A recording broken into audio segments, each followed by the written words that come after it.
ચર્ચા કરી વિચાર કરી આ આવેદનમાં અમે આપ્યું છે।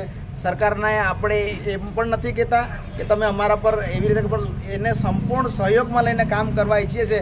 રાજચંદ્ર મિશનના જે કાર્યકરો છે એમને પણ અમારી વિનંતી છે, ગામના આગેવાનો જે પણ તમે કામ કરો છો, પહેલાં અમારા પ્રથમ નાગરિક એવા સરપંચ શ્રીમતી અનિતાબેનની થોડી પરવાનગી લો। અમારી એમએલએ સાહેબે રજૂઆત સાંભળી અને અમને ન્યાય અપાવવા માટે અમારી સાથે આજે ઊભા છે, તો અમને એ વાતનો આનંદ છે। અને એ સાથે સાથે જ હું એટલું કહેવા માંગીશ કે ગામના અમે તમામ નાગરિકો અને તમામ આગેવાનો એક સાથે મળીને આ રજૂઆત કરી છે અને આવું બંધ થવું જોઈએ। સરકારી જમીન છે એટલે એનો મતલબ એમ નથી કે ગામને જાણ કર્યા વગર આવી રીતે કોઈ બીજાના નામે કે કોઈ બીજા ખાનગી ટ્રસ્ટોને નામે થઈ જાય। અમે એવું ચોક્કસપણે માનીએ છીએ।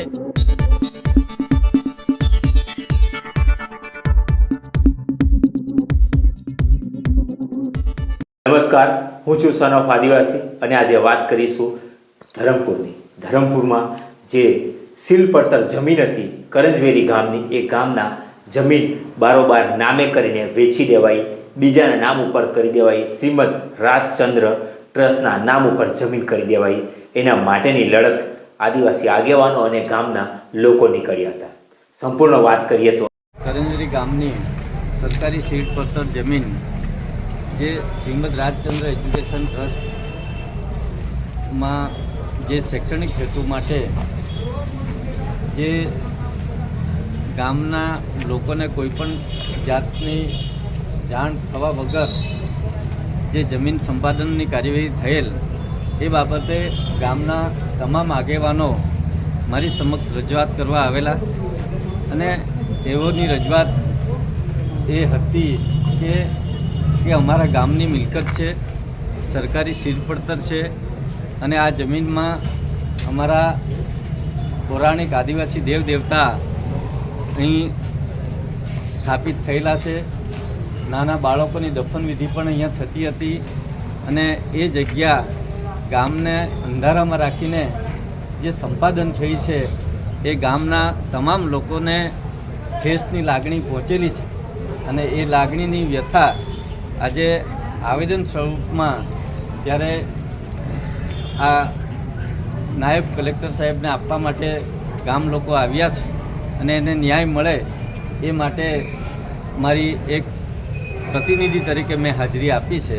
એમાં શ્રીમદ રાજચંદ્ર આશ્રમ અને કરંજવેરી ગામના આગેવાનો સાથે મળીને એનો સુખદ ઉકેલ આવે એવી અપેક્ષા આજના તબક્કે રાખું છું અને ગામ એક સંત થઈને ગામની સુખાકારી માટે હું ભગવાનને પ્રાર્થના પણ કરું છું।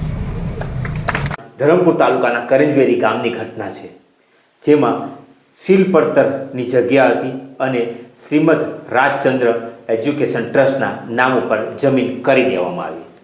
કોઈ પણ જાણ કરવા વગર, કોઈ પણ પરવાનગી લીધા વગર કે ગ્રામ સભાની પરવાનગી લેવાની હોય છે। અનુસૂચિત વિસ્તાર છે, આદિવાસી વિસ્તાર છે, પણ કોઈ પણ પરવાનગી લીધા વગર જ નામ ટ્રસ્ટના નામ ઉપર જમીન કરી દેવાઈ।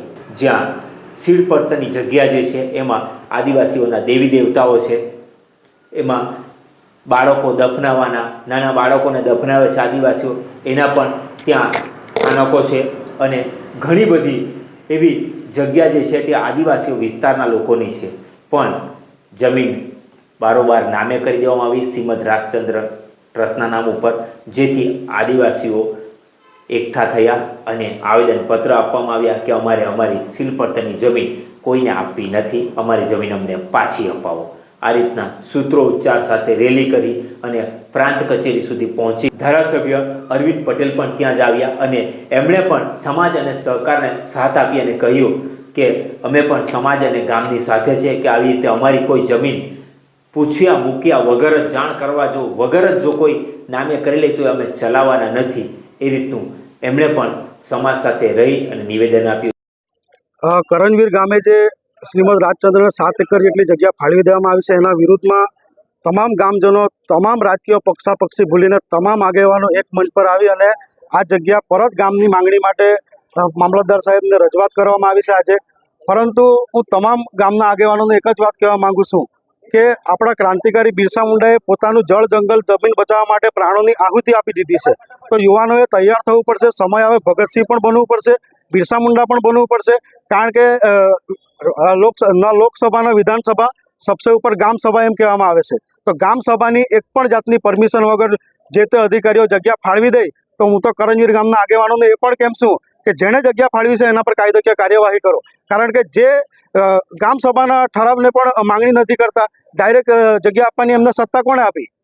માટે હું તમામ લોકોને કેમ છું, ભીખ માંગવાનું બંધ કરો. આ આપણા બાપ દાદાએ સાચવેલી જગ્યા છે, કોઈને પણ અંદર ઘૂસવા નહીં દેવો. આ ત્યાં અમારા દેવી દેવતા પડેલા છે, દેવી દેવતાઓને પણ એ લોકો ઢાંકી દે છે.